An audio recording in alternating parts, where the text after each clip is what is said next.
comfort, companionship, love, affection. These are all things you're seeking. I know a whole lot of people have raised human emotions to heavens. If you say love, they say divine love. If you say joy, they say divine joy. If you say bliss, they say divine bliss. You don't need any God's help to be joyful, loving, peaceful. As a human being, you're endowed with these qualities. So all those who deprived themselves of that, they either seek God or they settle for a dog. Because they want unconditional love, this is a demand. Because the nature of love is such that it's like a flower, if you don't watch it for 2 minutes, it'll fall. It'll wither and fall right there.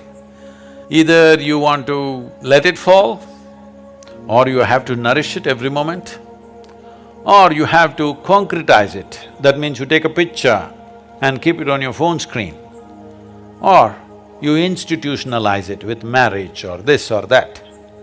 But you cannot institutionalize joy or peace, like right now we think United Nations is the institution for peace. No, you cannot institutionalize peace. You cannot institutionalize joy. You cannot institutionalize love or anything for that matter. So I'm not talking against institutions, but institutionalizing things that happen within a human being is a silly effort. Love gets tedious. Somebody's fondness gets very tedious, comfort gets tedious. Because the nature of life is, it wants to constantly expand. If there is no room for expansion, it doesn't matter you are kept in a… whatever is the most wonderful palace, it'll get tedious. All the heaven-bound people, they don't know how bored they will be within 3 days in that place of goodness. The very nature of a human being is such. Only if you are a pet animal, if you have reduced yourself to that, you're just happy with the meals that you're getting and somebody is fondling you once in a way and you're happy with that.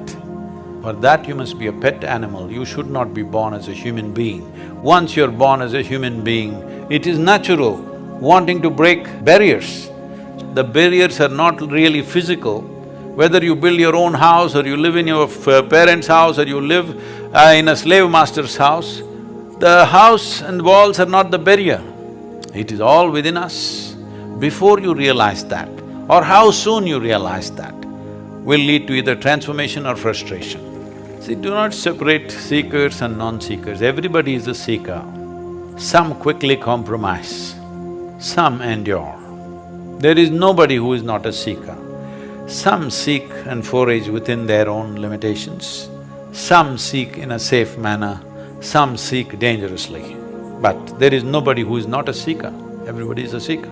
It may not be a period for everybody, it may be just momentary for a whole lot of people. In the jungles, when some of my friends came with me, in the forest, not even deep inside, just in the borders of the forest, somewhere they go here, there and they get lost. They're just few meters away somewhere and they can't see us. Bah! They start crying. Grown-up boys. I've been lost in the forest for days and weeks, don't know where the hell I'm going. I know if I keep walking some road, something will come. Because I know how wide Western Ghats are. At the most 150, 200 kilometers if I walk, I will come to the coast or to some city. But in the meantime, you should see how people behave. Because for them, nothing big needs to happen. Smallest things, if they lose their wallet, they lose their phone, gone. Everything is gone, all right? So they don't have to lose their life. This is why I said, when a time comes when you're going to lose your body and everything that you know as life, either terror will come when they first realize that, but slowly as life starts ebbing, it gives you a certain anesthetic. This is the nature of life. Because life doesn't just pop out like this, it is leaving slowly. As it starts leaving slowly, you will see there is a kind of an anesthetic, there's a kind of comfort that they come to. You will see they were struggling in pain, this, that was happening, but as death is slowly coming, approaching, last few days you see they become peaceful, nice, some of them even joyful. A few are bewildered, what's happening? because they never thought this will happen to them. So, being lost is not about a certain situation, it is the nature of life. You have been given the intelligence to find out what is the nature of life. If you did not have the intelligence, if you were like any other creature, none of them have those problems. They're never lost, they're all fine. Physically, they may be lost in the terrain sometimes, but otherwise they're just fine. They never feel lost. This is the greatest privilege that human being has. You can be lost. Just believe me, if you cannot be lost, obviously you're chained, isn't it? See, these days I've seen, especially in United States, people are taking their children with a… what do you call this, like a dog leash. There is a thing where you can shorten the leash or lengthen the leash according to the traffic and whatever else is happening. A child is running, it's on a leash. Maybe it's a practical solution, I'm not commenting about that.